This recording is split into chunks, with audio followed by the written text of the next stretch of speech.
So this next section of the day is focusing on equality, diversity and inclusion in TEPoP schemes. And as I said before, we've been thinking about sort of breaking down barriers to inclusion for volunteers over the past few years. I think this is an area that we are really interested in thinking about. And we've been trying to support our scheme partners to understand the demographics of the volunteer base that they're currently working with over the past year. And a little bit later, after we've heard from partners who've been doing this, I'll set out a bit of a sort of strategy as to how we hope to try and provide support for TEPoP schemes in this area.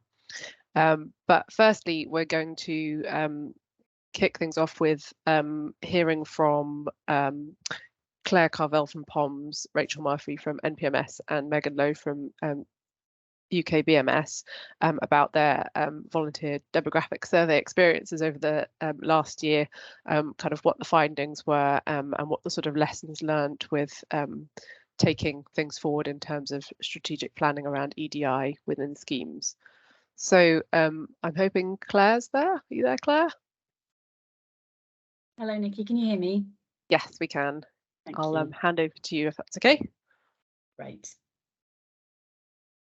Yeah, so good morning, everybody, and thanks, Nikki, for the opportunity to talk today. I'm representing the POMS partnership and talking about the questionnaire we ran earlier in 2022, which included questions based around diversity and demographics of the participants of the pollinator monitoring scheme.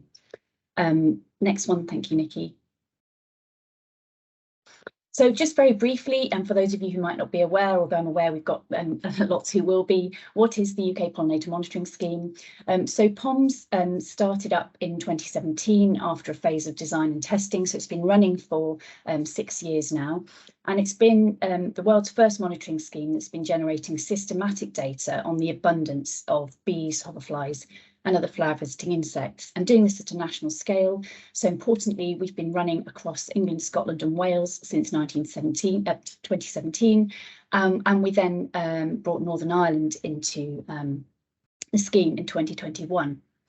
POMS is using 2 quite different large-scale surveys to track changes in populations of insects across the UK. And this is relevant today because these 2 surveys kind of contrast in their length and basically the requirements that they ask from volunteers participating. So we've got the flower insect timed counts or FIT counts, which are 10-minute counts of insects visiting flowers that can be undertaken anywhere within the UK. We have sort of in the thousands of participants undertaking FIT counts. And then those can be undertaken between April and September. And then we run a more intensive systematic 1 kilometre square survey, which takes place across 75 stratified squares across GB and an additional 10 to 15 squares in Northern Ireland.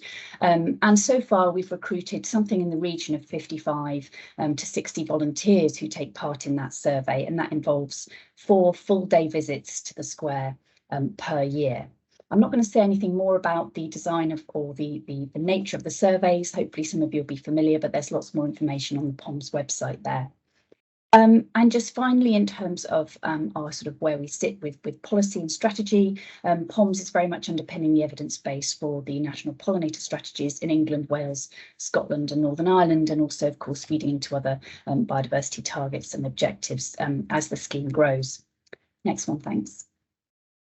So one thing I wanted to reiterate at the beginning of the talk was that obviously POMS is a partnership rather than a membership organisation. So we, although we're sort of leading and coordinating from UKCEH, we've been working ever since the design phase of POMS with Bumblebee Conservation Trust, Butterfly Conservation and BTO, also with the University of Reading and Leeds as academic partners and the Natural History Museum. And also importantly with Hymettus and through our links with the 2 key recording schemes, Bee Wars and the Hoverfly Recording Scheme. And there are also links through to the National Plant Monitoring Scheme in the stratification of our sites, overlapping with some of the NPMS sites. Thanks, Nikki. So in the beginning of 2022 or latter half of 2021, we wanted to take an opportunity to reflect on how the POMS scheme was going, and actually to conduct a more general feedback questionnaire of our participants and volunteers. So we wanted to better understand how volunteers, past and present, feel about POMS, to explore what motivates and discourages them from signing up for or participating in the 2 surveys. But as well as that, through discussions with JNCC, we wanted to use this questionnaire to better understand who was getting involved in POMS and to improve our reach overall. Next, thank you. So this is where the set of demographic questions came on following the feedback questions that were part of our main questionnaire. And we added on 8 standard personal demographic questions to that online survey. It was open to respondents between the 11th of February and the 7th of March, so just under a full month of 2022. And we had a total of 424 respondents to the questionnaire. That was out of well over 1,000 that were emailed with the link. And of those, 415 answered some or all of the EDI questions, and again, all of which were optional. And next point, please. So the survey questionnaire was funded by JNCC, but I wanted to really emphasise at this point that it was very much carried out by Birdsong Charity Consulting, and I've given them a sort of big gold star there because we felt that working with Birdsong, with Jules Howard, who was heading up the process of designing the questionnaire and supporting us through that, was very, very effective. And we felt that they took on board both the needs of POMS as a scheme in what we wanted to find out from our volunteers, but also with the EDI questions coming in, that really critical element of meeting GDPR requirements and conducting the survey appropriately. So yeah, a big sort of thumbs up for Birdsong really in the collaborative nature of creating this questionnaire and on the reporting of the results as well. Next one, please. So I'm just going to go through each of the 8 questions and just show you the results basically as they came through. The first one was around age category, and as you can see, we had nearly 90% above the age of 40 and 50% actually above the age of 60. So we're relatively close to the slightly older age ranges, and we'll dig in a little bit into maybe some of the underlying patterns within those age ranges. Next one, thank you. In terms of gender representation, which term best describes your gender was the next question.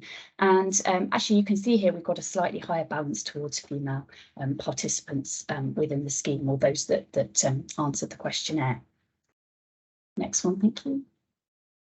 What is your highest level of academic education?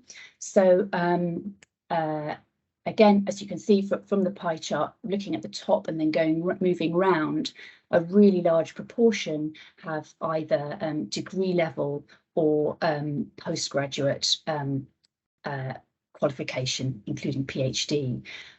One thing to point out is that we have not specifically targeted the POMS surveys with schools or very young groups of people. It's targeted slightly more to the sort of nature conservation community more generally, and through our partners in the NGO organisations. So that's probably reflective of that. Next one, please. How would you describe your employment status? So nearly 50% of participants in POMS surveys are retired. And then with the purple and blue on the right-hand side, you can see the other half of participants are either full-time or part-time employed. One key thing to just mention here is that I said we ran the 2 surveys, the 10-minute fit counts, which are very much the sort of wider outreach citizen science survey, and then the more intensive 1 kilometre square surveys. We don't have these diversity and demographic results split into those participating in one or other of the 2 surveys, but the nature of the respondents that we received was fairly representative of their relative sort of numbers that participated in the questionnaire. In other words, most of the people answering these EDI questions were participating in fit counts, with just a few of them representing those doing the 1 kilometre square surveys. So if we just move on. We had a question around household's main language, and this was particularly interesting for POMS because We are part funded by Welsh Government, and one of the things we've been doing is trying to produce a lot of our resources in Welsh to meet their sort of requirements since 2018. So again, the website, the training resources, the guidelines and so on are all produced in both English and Welsh. But actually we found that of those participating in this questionnaire, we actually only had, the majority were English speakers. Next one, please. What's your ethnic group? So again, perhaps unsurprisingly, we have a very, very strong bias towards white British representation or other white background. And very few other ethnic groups represented in that set of 415 participants. And the next one, a question around disability and long-term health condition or impairment. Again, a large proportion, 80% said they didn't suffer with an impairment, but actually a proportion did. And if we go on to the next slide, we asked if yes, please could you indicate what type of disability applies, and respondents were able to indicate more than one condition. And so again, we've got a range of potentially long-standing injuries or physical impairments that have been reported, and a small number responding with a mental health impairment condition, which just touch on in a moment on one of the later slides when we come back to that. Next one, please. And then one of the final questions was around a religion or belief. And in fact, we had 50% of respondents suggesting that they shared no religion or belief, or following that, the next highest representation was from Christian religion. Again, I'll just leave that for a few moments for you to look at and take out. Quite a number of religions and beliefs are very, very underrepresented in the POMS participants who were involved here. Next one, thanks, Nikki. Rather than summarise the slides that I've just shown with the results, I just thought I would give a very short case study of where or some of the activities we've been able to undertake as part of POMS to try and help widen our reach or our focus and our impact. And so I just wanted to briefly mention it's been particularly through the flower insect timed counts, the fit counts, and the launching of the app that we launched with the fit counts in 2020 have enabled us to actually reach out to other independently funded projects in order to use the POMS survey, the fit count in particular, to engage more with participants in those regions or in those projects. And one really nice example has been the Nature Isn't Neat project in South Wales. And they were able to run 5 free fit count workshops under the Nature Isn't Neat project, which is part of the Gwent Green Grid.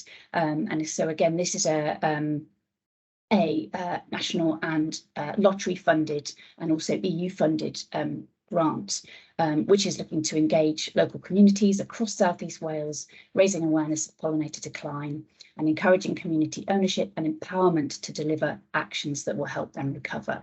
So it's actually the project's actually based around habitat management and improved mowing regimes and creating areas of flower-rich grassland, but they've been able to use the fit count survey and collaborate with POMS in order to deliver much more engagement of people interacting with those habitats that they're trying to change. Next one, thank you. And we've also had a number of conversations increasingly around the concept of social prescribing and thinking about the fit counts again as a really mindful activity to help people engage with nature and contribute to their positive mental health outcomes. Certainly in the feedback part of the questionnaire that we ran prior to the EDI questions, we had a lot of positive feedback around people feeling happy and improving their mental health by taking part and watching insects on flowers. And more generally, just to finish, I think where we're thinking about how we can improve our reach and improve, for example, feedback to volunteers on the scheme to perhaps encourage more to take part. The challenge, I think, comes where we want to both widen engagement but also maintain data quality. And just as a very final point, we don't ask POMS participants to identify insects to species level, unlike some of the other structured recording schemes. They're generally recording insects to group level. So we're not talking about experienced or expert entomologists in this case. It really is quite an all-inclusive citizen science scheme. Next slide, thank you. Yeah, and just to finish with thanks and a reminder of the POMS website and our Twitter account and email if anyone's got any specific questions that we can't answer today. Thank you. Thanks very much, Claire. That was a great insight into the results that have come out of your survey. I think we will move on to Rachel now. I'm just aware of people saying they couldn't put questions in the chat. If you can't, and you want to ask a question to Claire or note one down for answering at a later date, if you scroll through to about, I think it's slide 10 on the Jamboard, there should just be a blank sheet that you can add post-its to for the speakers if you can't access the chat. So you can note them there. Oh, sorry, just the slight challenge will be that people won't have the link to the Jamboard. Oh, they can't go to the, yeah, that's a good point. Yeah. Okay, well, we might have a couple of minutes for questions at the end, so we can put hands up at the end if that doesn't work. Yeah, okay. So I'll pass over to Rachel now, and if that's okay, Rachel, are you with that? Yep, that's fine. Great, thanks very much. Wait for the slide to change over. There we go. Hiya, thank you. Yes, I'm the volunteer manager for the National Plant Monitoring Scheme, with hundreds of volunteers taking part up and down the country, really, in plant surveys twice a year. Now, if anybody joined the first of these TEPoP autumn sessions, you'll know I've already mentioned this briefly in our NPMS update talk, but Nikki's just asked me today to give a little bit more detail about our scheme Equality, Diversity and Inclusion Review that we carried out earlier this year, thinking about the actual process of conducting the review and the information that was obtained. This was carried out and funded by JNCC because we know that it's so important that citizen science projects are able to understand the demographic of their participants for effective communication and support, of course, but also as a nationwide scheme that's really dependent on the time and the efforts of our volunteers. It's so important for us to review the accessibility and the inclusivity of the project for those who may be interested in getting involved and, of course, those already participating with us.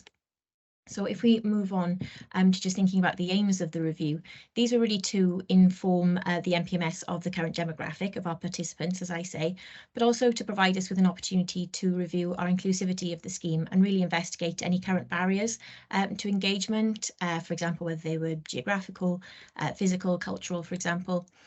But along with providing this sort of snapshot of our participant demographic from which we can, make future comparisons, we also had further aims, which were to use this review to inform recommendations to improve our inclusivity and accessibility, and also to recommend changes to participant registration with the scheme. So to think about and review how we record information on these demographic characteristics more regularly, actually at the point of entry with the scheme, and also to provide recommendations to improve our volunteer support for those participants already engaged. So moving on to the process, owing to the personal and, of course, sensitive nature of the information we plan to gather, a series of screening questions were compiled for review by all the partner organisations, and namely their data protection officers. And a really thorough data protection impact assessment, or a DPIA, was completed, and it was agreed upon by all partners. And this is a really important part of the process, really. It was really important to review those necessary and appropriate questions, but also to think about data access and storage arrangements, along with making sure we had a clear communication of our privacy policy and our data use to anybody that might be responding to the review. As a result, NPMS volunteers were invited to complete an anonymous survey with minimal free text boxes, and results were password encrypted, and the data was held and accessed solely by the partner team that was producing the review report. So if we move on, we can see that the questionnaire was designed in Microsoft Forms and it was sent to all NPMS participants. The questionnaire consisted of 18 questions and it took about 8.5 minutes to complete, so hopefully not too onerous a task. There were 3 broader sections to the questionnaire designed to gather information, as I've said, on surveyor involvement and experience, participant demographics, for example, their age, ethnicity, where they live and so on, and also potential barriers to involvement. And while the questionnaire received a good number of respondents overall, with just over 250 participants responding, the small number of very specific responses to personal and potentially identifying questions such as religion or ethnicity has meant that in this instance, summary statistics have been used to provide an overview of the results to prevent any chance of identification. So, as I say, moving on, a report was produced to present the results from the questionnaire. Of course, this overview of the key findings and recommendations here is far too wordy and small there to talk through from this. So if we just click on, I'm just going to break it down to each section to discuss. Thank you. So first, looking at volunteer demographic, the vast majority of respondents were white British with English as their main language. Ideally, I think it was 99% of our respondents answered that English was their main language. We did find that there was greater participation in England than the other 3 UK nations. Over 80% of respondents were over 55 years of age. And in fact, there was actually a higher number of respondents within the 75 years and upwards age group than there were in the 3 youngest age categories combined, so 18 to 44. So while not completely surprising, this age skew was perhaps a little bit more extreme than we had anticipated. 60% of the volunteers described themselves as retired. We found that 2/3 of the respondents were female. 50% answered that they have no religion or are atheist, and a further third responded they are Christian, very similar actually to the results that Claire's just shown for POMS. And only 2% of the respondents consider themselves disabled. So moving on to volunteer experience, we found that more than 70% of the respondents had actually already been involved in some form of environmental volunteering prior to joining the scheme, with 59% having previously done biological recording, in fact. And indeed, 60% considered themselves as already having good plant ID skills before signing up. And this actually complements what we see from our survey data, whereby 1/3 of our volunteers conduct their surveys at the wildflower level, which is suitable for beginners, while the other 2/3 of our volunteers are divided equally between those that record at the indicator level, which is at an intermediate level, and that sort of more expert botanist level, our inventory level, for those able to record all vascular plants. And in fact, we've seen this equal division of surveyors across survey levels consistently over the years within the scheme. Happily, most of the questionnaire respondents felt that they have developed new skills through MPMS, which we like to hear, and that they feel they are making a difference. It was interesting to find that nearly 90% of our volunteers sign up as individuals rather than as, say, existing volunteer or local interest groups. But we did find that 1/3 of participants responded that they don't actually currently feel that connected to other volunteers and that they carry out their surveys somewhat in isolation. We found that more than half of our respondents had, however, taken part in MPMS training, and 45% have been in touch and been helped by the MPMS support team. So moving on, you can see that we received many useful comments and suggestions actually that were provided by, I think it was 143 of our participants who responded to those particular questions, asking what they see as barriers to getting involved. Some common top themes were evident, and those most frequent barriers that were raised were lack of scheme awareness and publicity to a wider audience, lack of confidence in botanical ID and survey skills, square availability, lack of time that it takes to complete the surveys, access to squares, and that includes thinking about transport to site, accessibility and landowner permissions. And the last one you can just see there is mobility. So for example, most squares actually require some level of physical fitness to actually access and navigate the sites. While less frequently raised, actually, there were some other barriers I thought were of interest, and they were discussed, and they include the cost to surveyors, for example, for transport or for any field kit they may need, and also the difficulties of loan working. And if you just, please click on a little bit, that's it.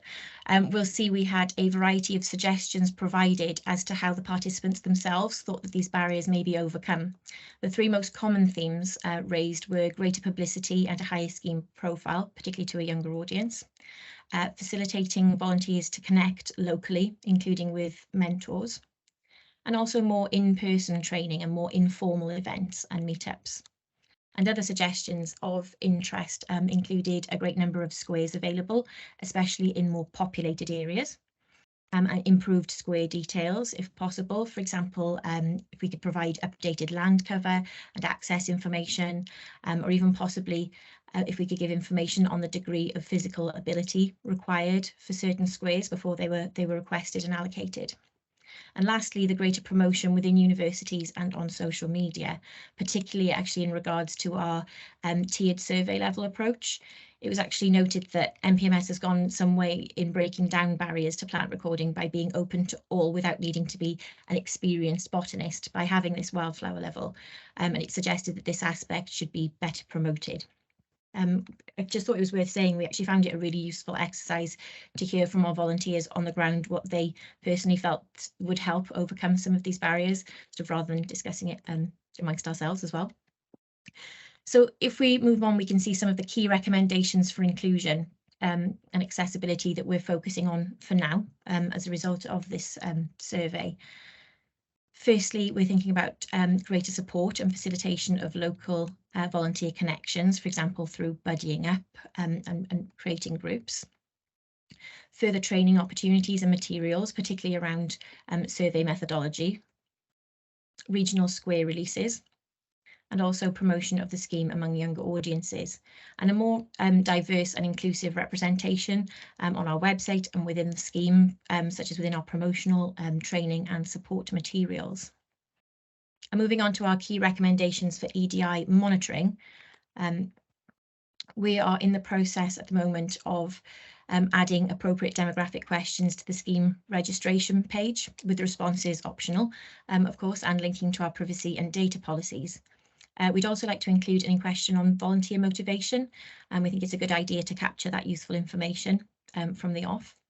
And it's also recommended that we add an exit survey. So for any volunteers that are leaving the scheme, we can find out a little bit more about why. If we just move on to the last slide there, I know time is a bit tight, but I just wanted to give a very brief overview of some of the things that we're already putting into practice. We have here, I'm just having a little look what I've put on this slide altogether. We've been building on our guidance materials and videos for volunteers to watch as needed in their own time. We know that some of the training can be a real ask of our volunteers' time, especially if people are working. So we've created those as videos so people can watch them when they need to. And we'll be really focusing this year on guidance of setting up in the field for those newcomers to biological monitoring. I think I've mentioned previously that on the NPMS website, surveyors are now able to see verification messages directly from expert verifiers through their NPMS account, and it's really hoped that this new connection with more experienced botanists will support surveyors in their ID, hopefully provide a bit more confidence and learning opportunities. And we've also been reviewing and promoting our mentor roles and hearing more from our surveyors in the field, so hearing and sharing their stories through our blog posts, newsletters and social media. At the moment, we're also reviewing and hoping to update representation on the NPMS website with a view to improving inclusivity and diversity, for example, in our imagery, and also planning new provision of materials in, for example, Welsh. So I think that's sort of coming towards the end of my time, but thank you very much for the opportunity to share that, and of course all of our partners and our volunteers. Thanks very much, Rachel. That was really interesting to hear about all those different motivations and perceived barriers. Megan, we'll move swiftly on to you, if that's okay, and I will get your slides up. Lovely. Thank you, Nikki. Can you hear me okay? Yes, yeah, we can. Yeah, lovely. Thank you. Okay, hi everyone. I'm Megan. I'm Engagement Officer for Butterfly Conservation. And I'm going to present to you some of the results from the UK BMS participant survey, which we ran earlier this year. So for anyone who may be unfamiliar with the scheme, UK BMS stands for the UK Butterfly Monitoring Scheme. It incorporates 3 key surveys. So those are our Butterfly Transects, the Wider Countryside Butterfly Survey, and Timed Counts. And we have around 3,000 volunteers registered in total, and over 2,000 volunteers take part each year. Go to the next slide, please, Nikki. So with help from JNCC and partners, we were able to develop a questionnaire that would hopefully help us better understand who is getting involved in the UK BMS and what motivates them to participate. So similar to what Claire and Rachel have just presented. The questionnaire was designed in 2 halves. So the first section gathered feedback about the participants' experience of the scheme, and the second, which is the focus for today, asked participants a set of standard demographic questions, along with a couple of additional questions that related to their social and economic background, as we know there is a link between those factors and accessing green space and engaging with nature, which we were quite interested in. The survey was launched in May, and an email invitation to take part was sent to 2,721 qualifying UK BMS participants. It was designed to be anonymous and all the questions were optional. Around the same time, we also sent a similar questionnaire to a random sample of Big Butterfly Count participants, as that is our biggest and most wide-reaching citizen science project, so we're interested in that audience as well. And through both surveys, we wanted to investigate whether participants were representative of people in the UK and to help us establish a baseline to help inform and monitor future development and delivery of our engagement and our EDI strategies. Next slide, please. So in total, we had 788 UK BMS participants take part in the questionnaire, which we felt was a really good response rate, about 29%. And of those, 778 chose to answer some or all of the demographic questions. We found the respondents were fairly representative of the UK BMS, both in terms of country and the ways in which they were involved.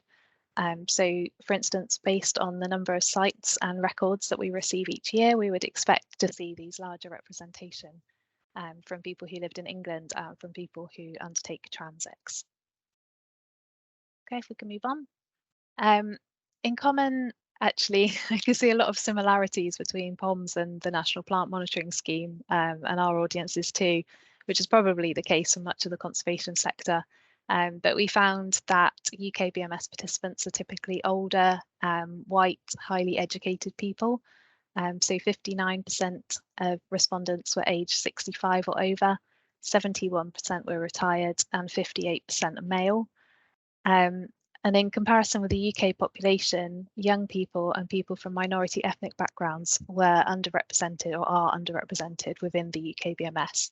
So only 3% of respondents were aged 16 to 34, and only 1% were from a non-white background. In contrast, those of working age with a degree or higher qualification were overrepresented. So 78% of working age respondents had a degree or higher, compared to an estimated 45% of the UK population. Representation was met in terms of sexual orientation and gender reassignment. Next slide, please, Nikki. 13% of respondents considered themselves to have a physical or mental disability, long-term health condition, learning difference or impairment. And finally, and quite interestingly, actually, we found people living in urban settings to be underrepresented. So just 7% of respondents live in a city or a town centre, whereas it was something like 51% live in rural areas. So that was a really quick overview of the survey results. So what have we learnt during this process? Thanks, Nikki. Well, firstly, from a practicality point of view, delivering the survey in-house has been quite time consuming. So as Claire has put in the chat, and Rachel alluded to too, all of the data protection, impact assessments and going through the various GDPR and data protection implications was quite time consuming, but also the design of the survey as well, doing it in-house. But it has enabled us to develop this standard set of questions now that we can draw upon again in the future. So that's been really useful. Prior to the survey, we knew very little about UK BMS participants, and as a result, we had a lot of questions that we wanted to ask them. We knew we were risking the survey being too long, and many of the respondents agreed that this was the case. So we definitely recommend fewer questions in the future. Many respondents also expressed some confusion over the relevance of the demographic questions, so further explanation could perhaps be added into future surveys as well. And as a result of the mixed feedback, I probably wouldn't recommend repeating this type of survey too regularly, so perhaps only once every 4 or 5 years or so. The survey has been hugely beneficial, though, in helping us identify who our current audiences are and start to think about the ways that we can better support them. So, for example, a number of respondents told us that they are deaf or hard of hearing. So this is something we should consider when planning UKBMS events or training videos to ensure that the content is accessible to them. The survey also found that around half of the respondents considered themselves as beginners in butterfly identification, which again was quite surprising to us. And a quarter of all respondents suggested that butterfly ID training or resources would improve their experience and motivations in taking part. So, and these improved resources would likely be beneficial for enabling and supporting new audiences to get involved too. So these are certainly an area we'd like to focus on and improve in the future. Clearly, we have a lot of work to do in broadening our reach and ensuring that we are not unintentionally excluding people who are currently underrepresented. As I mentioned at the start, we also asked Big Butterfly Count participants the same demographic questions. And this has really demonstrated that as an organisation, we can't just look at UKBMS in isolation. So we need to look at the bigger picture to understand the scale of the issue and to help us identify where we need to focus effort. So for example, if I can just get you to click a couple of times, Nikki, hopefully, yeah, that's it. So for example, we could be worried that the UKBMS is mostly male dominated. However, when we look at gender in the Big Butterfly Count, which is this bottom chart, we are seeing mostly women getting involved. So of course that does raise other questions around why that may be, but on the whole demonstrates that both women and men are able to engage with us and make a positive difference to butterflies and moths. More concerningly, our surveys have shown us that there are key areas of underrepresentation that are consistent in both the Big Butterfly Count and UKBMS, despite our theory that the Big Butterfly Count is and should be a more accessible scheme, as it requires less effort and expertise. And this demonstrates really that while it's important to consider diversity and inclusion within the UKBMS, it's perhaps not a natural starting point for us as an organisation, as we need to be putting more effort into reaching out to those more diverse audiences at that kind of lower level or at the beginning of their journey, if you like, before they get into recording. Whether that be through building more meaningful partnerships with specialist organisations or through creating new resources or training or opportunities to engage with us.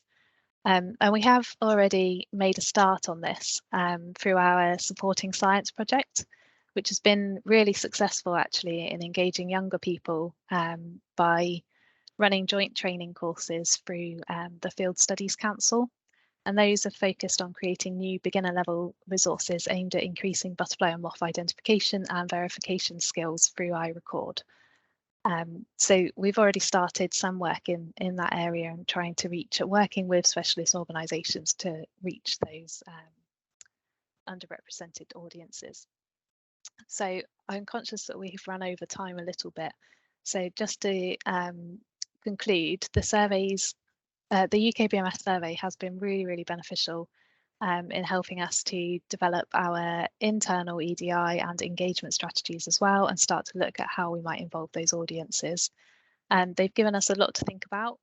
And actually, I'm really looking forward to just discussing more with all of you this afternoon in the workshop as well. And if we could just go, I think the next one's the last one. Lovely. So finally, I'd like to say a big thank you to JNCC for helping fund this work, and to the UKBMS partners as well for their guidance and support. And thank you all for listening. Thanks very much, Megan. That was really interesting, and to everybody for those outlines of what's been happening in the year. That's a very nice lead into the next section of the event. So I haven't been able to look at the chat. I'm not sure if there are any questions in there that we need to address now, but we are running a little bit over time, so I think we'll come back to have a look at them and we can maybe pick up on them in the discussion group. I hope that Hannah has updated the event invitation with the Jamboard link for anyone who hasn't been able to access it from the chat as well. So yeah, I've ended up sending it as an email. All right, great. So hopefully that is now accessible for everybody. If you want to go and add any more comments about TSDA or anything, it will be open after the event as well.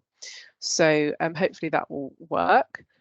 So we've just had that really useful summary of what's been going on from 3 schemes over this year in terms of their EDI surveys. I just wanted to sort of set that in a bit of context of how JNCC are thinking about EDI and EDI support for schemes. So I hope this first slide is going to be a bit sort of preaching to the converted, because I hope that you all already understand why it's potentially important to support EDI and TEPoP. But I think in JNCC we've been thinking about a recent McKinsey and Company report which sort of highlighted that diversity of employees in companies enhances their performance. And these are sort of thoughts that we're thinking very much within JNCC as an organisation and our approach organisationally to EDI. And kind of in a similar vein, we believe that sort of opening doors for a greater diversity of volunteers to get involved in the schemes by breaking down these barriers to inclusion is likely to improve coverage, data and longevity of the schemes and bring a kind of richness and resilience to them that they may otherwise lack sometimes. So just on the slide here, we've got things like sustainability of schemes. We saw from the slides just now that a lot of volunteers are generally in older age categories, so engaging a younger audience and maintaining that interest in biological recording within society would be a good thing. It will potentially help us to expand schemes to improve survey coverage, which we've heard from the TSDA talks is a sort of area of interest in terms of how we can cover more of the UK and better understand biodiversity. There may also be an opportunity to gather more data from areas that are typically poorly covered, like the urban areas that Megan just drew out, that there aren't many butterfly recorders from, and engage potentially higher proportions of ethnic minority and habitats who may not previously have engaged so much with biological recording. There's a sort of moral perspective of just encouraging interest in and stewardship of the environment more generally across society. And also the potential for new audiences bringing new skill sets to schemes, particularly if we're looking at expanding the range of opportunities available to volunteers. For example, more sort of digital volunteers involved in data analysis and interpretation, potentially as an example. So we've been talking about EDI and TEPoP schemes for a couple of years now, and we've had some really valuable discussions, particularly at past TEPoP events, where we've shared these barriers to inclusion, and we've thought about the broad range of actions that we as TEPoP schemes could undertake to support sort of breaking down these barriers. So over the last few months, we've had more discussions within JNCC to think about our kind of remit in the context of EDI, alongside supporting these surveys that we've just heard about. And I've tried to capture some of the thinking that we've been doing in the flow diagram on the screen. Hopefully this helps to kind of clarify how we're thinking and how we want to work with you. I've just got an annoying pop-up saying my computer is going to restart, so let's hope that doesn't happen soon. So the first stage of support we want to offer or try to offer to you as TEPoP. Sorry, this is something that I mustn't press the OK button of, or it will restart my computer. So to start with, we want to help understand these demographics of our current volunteers, and because otherwise we can't necessarily see which areas of society we're not currently engaging with successfully. We might have a hunch on who's well represented, but it's kind of useful to have this data to provide the baseline that we've seen schemes have been able to draw out from recent surveys. And there are kind of different degrees to which volunteers might engage with the scheme, from those who are sort of recruited into signing up on the website, but who never actually participate, right through to those that sort of actively submit their data repeatedly over multiple years. We're hopeful volunteer surveys help us to some extent to understand some of the differences in the way these demographics interact with the schemes and why, because of those barriers potentially. So we're also supporting schemes to develop changes to the sign-up process for new volunteers, as Rachel mentioned, such that there's this option to submit basic demographic information on sign-up. And we hope that this will enable us to see the sort of short-term impact of new initiatives to help improve the engagement with particular demographics, so that we can kind of see if actions have been successful, because as Megan said, we don't necessarily want to repeat these very long surveys really frequently because of sort of volunteer fatigue, maybe sort of 5 yearly, but sort of long ongoing tracking during sign up in terms of who's joining in the scheme, who we're reaching out to successfully, could be really useful. And it helps us to see whether the actions that we're doing are having an impact. We've already supported some schemes to do this already, and I think I've started conversations about this with everybody who runs a TEPoP scheme, but this is just a prompt really, that if you want to take advantage of some support to undertake a demographic survey or those sort of modifications to sign up processes this financial year, then resources are available, and it would be really good to make the most of them while they are available. So next round in the flow chart, we've got prioritising underrepresented demographics for engagement as a sort of consequence of these surveys, as we can see, particularly from the talks we just had, that people are understanding where we should potentially be targeting our actions. And then using this information, we want to try and work in our scheme partnerships to develop an EDI strategy for each scheme, which will identify and map out some actions that the scheme can try to take to try and engage the particular demographics to a greater extent. So the strategy should kind of consider some sort of cost-benefit assessments of focusing resources onto engaging more with different areas of society and breaking down particular barriers of inclusion. And JNCC are looking into and thinking about engaging some sort of EDI consultancy services to develop our own EDI approach. And so there's the potential for this to include some support for TEPoP schemes in developing these strategies, if this is something that you would all find helpful. So interested to know your thoughts on that, that we could potentially work across TEPoP with some sort of consultancy. But we don't want to do it if it's not useful. And yes, so please do let us know about that in the discussion session later on.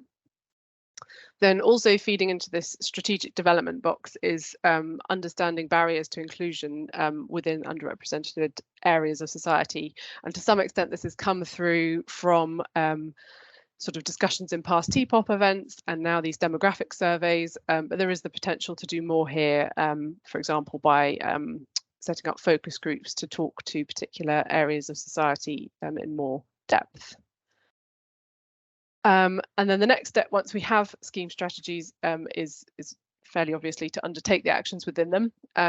And I haven't added any of the exciting explosions on here because there's such a myriad of possibilities of things that we could do that I think it would cover the whole slide. But we've heard some examples from our speakers just now, and we might be talking about things like targeted workshops, training, developing scheme champions who have sort of links to or affinity with underrepresented groups, targeted advertising, developing more modified entry-level schemes, developing tools to facilitate involvement in schemes, and lots more ideas we discussed in 2020, and there's a write-up of this online if you want to go look at it. So we know that resources are likely to be a key hurdle here. JNCC can't guarantee we'll be able to fund all the actions in scheme strategies immediately. But if we have this strategy, it will provide this framework against which we can seek additional funding for the schemes when and where possible. And if funding opportunities do arise, we're kind of ready to seize them with a clear plan forward.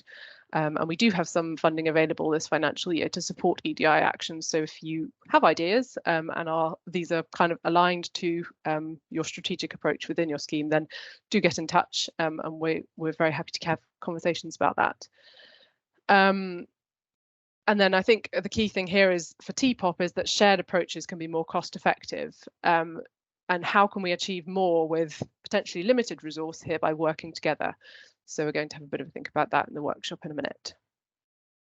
And then the last 2 actions here involve tracking the success of any actions, linking back to what people have just said around monitoring progress, potentially through another repeated survey in 5 years or so, depending on when schemes undertook their first survey. But success might also be measured through things like shifts in attitude towards schemes in potentially underrepresented groups, as well as those sort of more expected changes in numbers of participants, and those sort of attitude changes could be gauged through focus groups. And the other important aspect to consider here is how we might leave a legacy into the future of undertaking these actions, and undertaking an assessment of what would be required to continue this engagement into the future with these new audiences.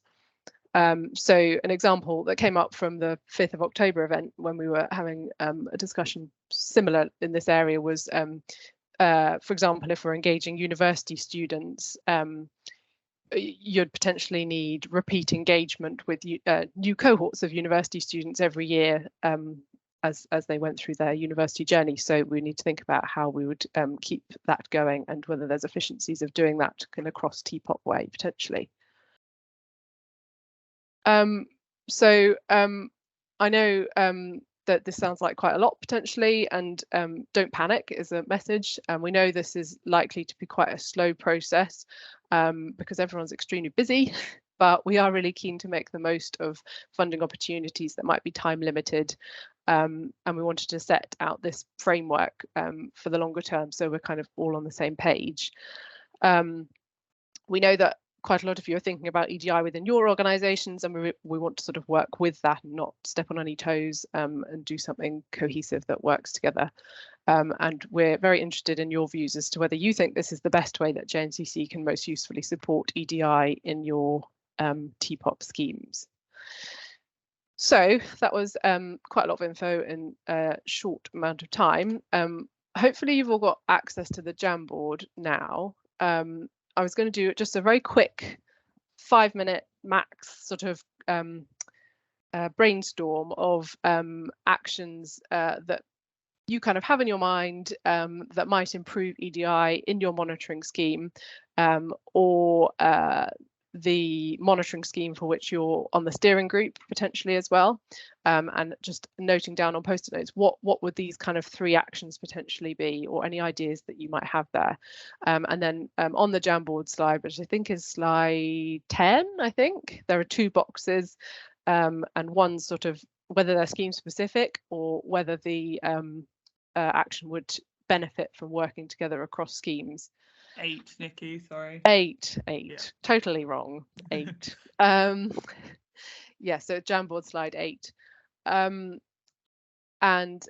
Yeah, I wanted to say as well, I know that many of you on the call are CNCB government bodies as well, and we know that in your organisations, I know a lot of you are also thinking about EDI, and hopefully this is kind of interest as well, as your roles on sort of steering groups, to think about the sustainability of the schemes. So please do put down any ideas. So we're just going to have a quick, what's the time now?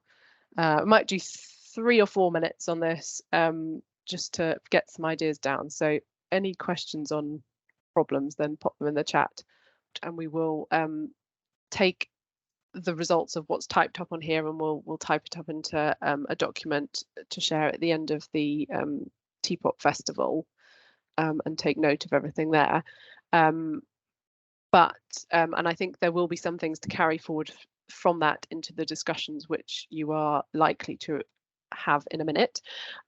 So we've got some breakout groups or breakout rooms set up, which hopefully you've all received a joining link for. We've got a series of questions which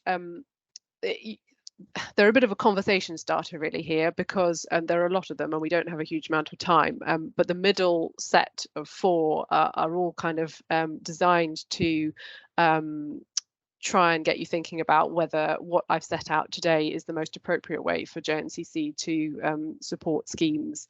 So it's sort of 3 bits in terms of introduce yourself quickly, think about whether you sort of agree with what's been set out here, or what you would want to change about it, and then that final question of what do we realistically want to do more of together as TEPoP in this area.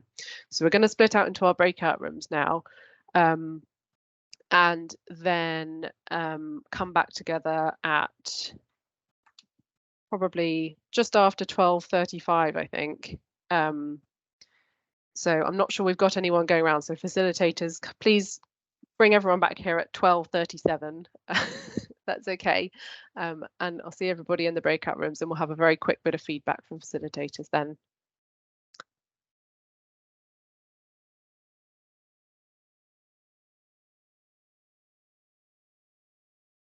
So I was just going to hand round to the different facilitators to give a very quick probably 1 or 2 sound bites from your discussion. I just wanted to say, because I know that was a very short discussion session, we've fitted a lot in this morning, but there is a Jamboard page slide, am I going to get it right? 9, I think, where please do add any things that you wanted to say and couldn't, or just any points you really wanted to make. Do keep adding to that page, and we'll again process it all into a write-up at the end. And thanks very much for all your thoughts. So Hannah, you were facilitating, weren't you? I'm going to pick on you because I can see you. Okay, brilliant, thank you. So I think a really useful discussion that we had, which was around that it's all very well speaking to I mean, and this is kind of trying to think about the sort of strategy and where we need to be going, is talking to those who aren't involved and thinking about, you know, bringing that it's easy to take to people what we think people's motivations are, but when people aren't already involved, trying to kind of bring it through to that like journey and thinking about actually what motivates people outside of potentially even species monitoring, and sort of not going down the easy route of what's always been done. Great, thank you very much. Who else was facilitating? Emma, are you there? Were you facilitating? I'm there. I was facilitating. Yeah, very quickly. Great. I'm sure there's going to be common themes. So a couple of things is even thinking about demographics, the bias, the surveys, for instance, even those are somewhat self-selecting. So what do we know about those that are selecting versus not? And obviously the difficulty with, even though the alignment across TEPoP is absolutely ideal, there is differences between the schemes. There's differences even, you know, run by one organization between the schemes. So understanding very rapidly where there is actually savings to be made by doing stuff across TEPoP, where it could be flexible enough to reach across different schemes. But it ended on quite a optimistic note of noticing the younger troops coming through are naturally potentially more diverse anyway. So hopefully looking good for the future. Great. And Anna? Hi, yeah, so we had a bit of a discussion about being interested in the differences in who takes part in the structured schemes and unstructured recording, and wanted to better understand that and the journeys people are on and have a more holistic view, and appreciate that people are on different destinations with their journeys. People have different challenges in their lives, and we need to recognise that and make surveys and recordings seem relevant to them. We also had a quote from Phillips saying that what you see you can be, somebody had said, so making more diverse audiences more visible so people can realise that it's relevant to them. And there was also a suggestion that we should celebrate our successes more. For example, perhaps we have more success in neurodiversity, having a range of neurodivergent people more interested in taking part in recording, and so we should celebrate successes when we have them. Great, thanks very much. And a couple of quick points from our group. I think there were quite a lot of things that came out that we could do together across TEPoP. So potentially thinking about the sort of reasons that we might want to engage a wider demographic audience, potentially a lot of those could be met through not necessarily our structured monitoring schemes, but possibly by more entry-level schemes. So to take a look across the sector as a whole and see what opportunities there were to avoid the risk of possibly jeopardizing data quality or things coming through to the more structured scheme. So that's one possible area we could work together on. Thinking more about kind of motivations as a sector more generally, and there was also a question about whether we should be thinking more about economic backgrounds in terms of economic that being a barrier to doing things like travelling to squares. And Michael has had a chance to watch the Colour of Transformation video, which is on my watch list, which I think we might be able to share a link to in the chat, but I think it may only be around for a week, so it's a hot to watch if you want to, but it comes recommended. So thanks very much, everyone. As I say, please do carry on putting down any thoughts that you have for this. They're very welcome. Just onto my final slide in an attempt to finish on time. There's lots of actions for you. It looks very daunting, but it was a bit of a kind of reminders list because there have been a lot of things that have come out of today's event. It's been quite action-packed. So just to cover the things that I've mentioned throughout the day and others have mentioned. So there was the TSDA event on the 21st. If you're interested in getting involved, we'll send around a link for that. Please do share the event details for that with any colleagues who might be interested. We'll try very hard to get the recording of today's event on YouTube as quickly as we can before the 21st, so it's available to view for anybody you want to give some background as to why you're inviting them to something on the 21st. Do keep adding to the Jamboard. It will stay there till after the event today. Please do email the TEPoP mailing, the TEPoP email, which is listed there if you want to be added to the TEPoP bulletin mailing list or for any other information. Similarly, if you are interested in any of the possible funding support for EDI actions that I've mentioned today, then do get in touch and we can have a chat about that. And we will be producing a TEPoP event feedback survey after today's event, and we'll circulate that around the bulletin mailing list. So it would be great if you could feedback anything you have to say about any of the events on that, so we can try and make next year's events better or more targeted to what you want. It's great to hear your point of view. And then from our point of view, we'll be circulating the write-ups from all the TEPoP events when they are written, plus all these event videos will go up on YouTube, and we'll circulate the feedback survey. And I think just all that remains to be said is thank you to everybody, and thanks for coming and participating today and for bearing with us on our huge number of talks. I hope they've been interesting. Thanks very much. Hopefully see some or many of you on the 21st. Thank you, Nikki. Thank you. Thanks.